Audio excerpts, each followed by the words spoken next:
Hello everyone. In this video, I'm going to talk about that how you can create the reusable test for your future test suite or test. So if you see that whenever we design for ATF for mostly specifically for the catalog item, we repeated same step again and again. Like if we could do something called function that would help us in the future, right?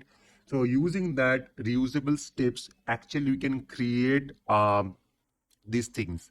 So basically what if you see that in these steps, what we are doing normally whenever we test for a catalog item, these steps we repeated every test.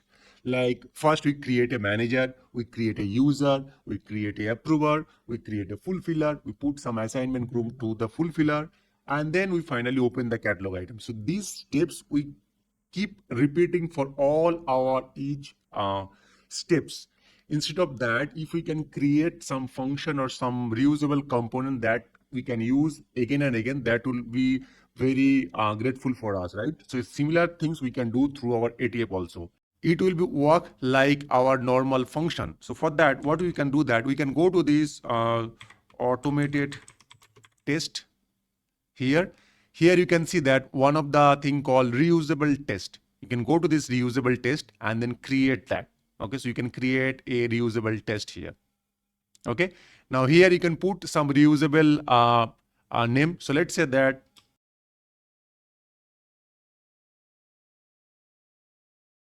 so I mentioned this name and then simply save that. So this, whenever we are going to test this, whenever we are going to create any catalog item test case, we are going to use or reuse these steps first. Okay. Now here we can define that input and you can define the output. Okay. So let's say that we are going to create a input. What are the input we need? Normally for full pillar, we assign some assignment group. Then we normally for opening a catalog item, we we actually open the catalog item. So first thing is that in that case, we are going to create a reference field. So type will be reference, then label will be catalog item. Okay, so this is our reusable name. We'll submit that. So this is first input we are going to put that, and the reference to SCCAT item table. So this is the first our input. Let's create the second input. So you go here and then create another input called groups. So we'll select that call groups. Now, if you recall that groups is a list type of field, so we can select that type equal to list here, and then we can put like label called group here. Click OK, and you can actually make this mandatory or not like that. That option's also there, so you can see that here. Okay, now here under this group, we have to define that which table we are pointing. So we have to point to that sys user group table. So we'll open this variable again. And here we are going to put call sys underscore user underscore group table. So this table we are going to point. So we'll select that and then save that. So right now we have two input variable. One is called catalog item as a reference field. Another is called groups is a list type of fields. Then here you can define the output if you want. I'm not going to define that output. In this test step, we can define multiple steps. So I'm not going to repeat each and every steps. I'm going to create a normal requester and then I'm going to create a fulfiller and then I'm going to open this catalog item. So these steps I'm going to define that. Okay. So later you can use that for your purpose also. So I'll go and then click add test steps here. And then first we are going to create a create user and then click create user. So now in this first steps, I don't want to impersonate. So I'll uncheck that. The first step is called ATF fulfiller. And then here, what we can do that, we can put like other attribute called active true.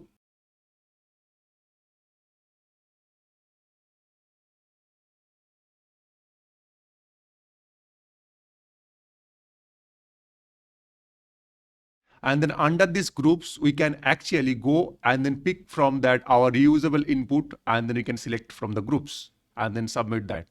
So first user we have created. Now this is the first steps. Second steps is called full our requester. So you can add the steps here again. Call create user. Next. Then for the requester, we are going to impersonate that. So we are going to select that requester as this one. So you can say that